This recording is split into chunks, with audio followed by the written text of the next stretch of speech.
Hi, welcome to Serin's kitchen. இன்றைக்கி நம்ம கிச்சனில் ஒரு குழம்பு ரெசிபி தான் பண்ண போகிறோம். இப்போ பொங்கல் வரப்போகிறதுனால எல்லாருமே பல காய் போட்டு குழம்பு எப்படி பண்ணுறது அப்படின்னு தான் யோசிப்பீங்க.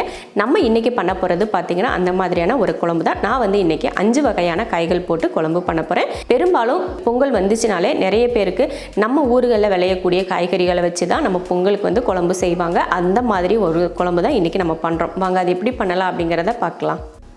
பருப்பு வேக வைக்கிறதுக்கு நான் வந்து துவரம் பருப்பு இதில் 1 டம்ளர் எடுத்திருக்கேன். இதை கழுவிக்கலாம். பருப்பு கழுவியாச்சு. இதில் 3 தக்காளி, மஞ்சள் தூள், ஒரு 5 பல் பூண்டு, தேவையான தண்ணி.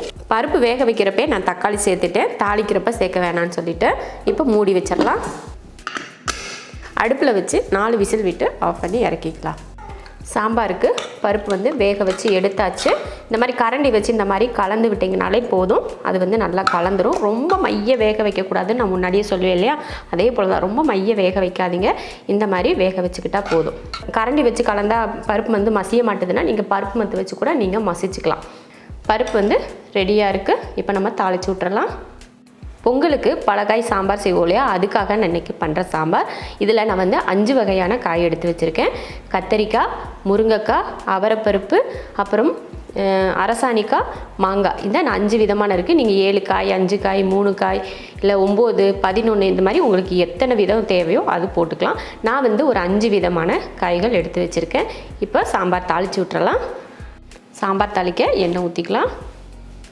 எண்ணெய் காஞ்சதுமே கடுகு, உளுந்து, அடுத்து கருவேப்பிலை, 100 கிராம் சின்ன வெங்காயம்,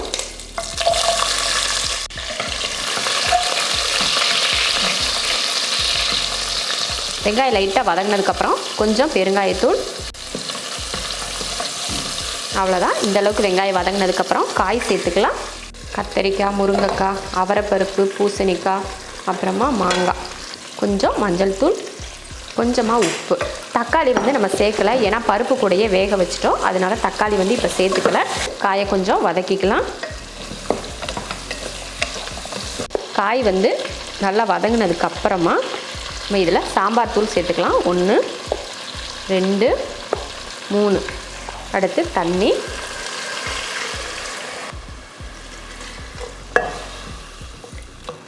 அஞ்சு நிமிஷத்துக்கு காய் வந்து கொதித்து வேகட்டும். மூடி வச்சிடலாம். காய் வேக வச்சு 5 நிமிஷம் கிட்ட ஆயிடுச்சு. காயும் பார்த்திங்கன்னா சீக்கிரமே வேகக்கூடிய காய் தான். சீக்கிரமாக கத்திரிக்காயெல்லாம் நல்லா வெந்துருச்சு. இதில் பருப்பு சேர்த்துக்கலாம்.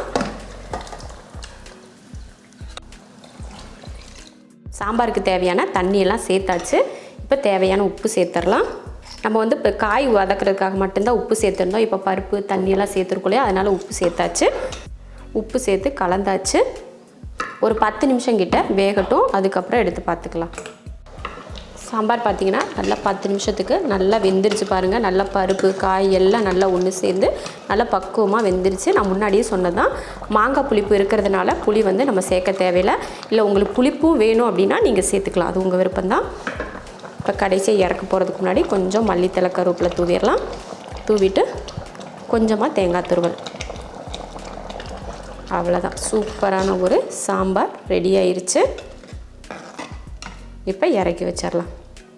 நீங்களும் இந்த மாதிரி ஒரு சாம்பார் செஞ்சு பாருங்கள், ரொம்ப நல்லாயிருக்கும். நான் வந்து ரொம்ப ஈஸியாக கிடைக்கக்கூடிய காய்கள் வச்சு தான் 5 வகையான காய்கள் எடுத்து நான் பண்ணியிருக்கேன்.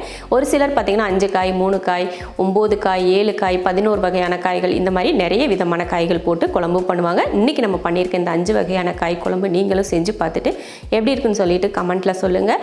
பிடிச்சிருந்தா லைக் பண்ணிவிட்டு ஷேர் பண்ணிவிட்டு நம்ம செரின்ஸ் கிச்சன் சேனலை சப்ஸ்கிரைப் பண்ணி பக்கத்தில் இருக்க பெல் ஐக்கானை கிளிக் பண்ணி வச்சுக்கோங்க.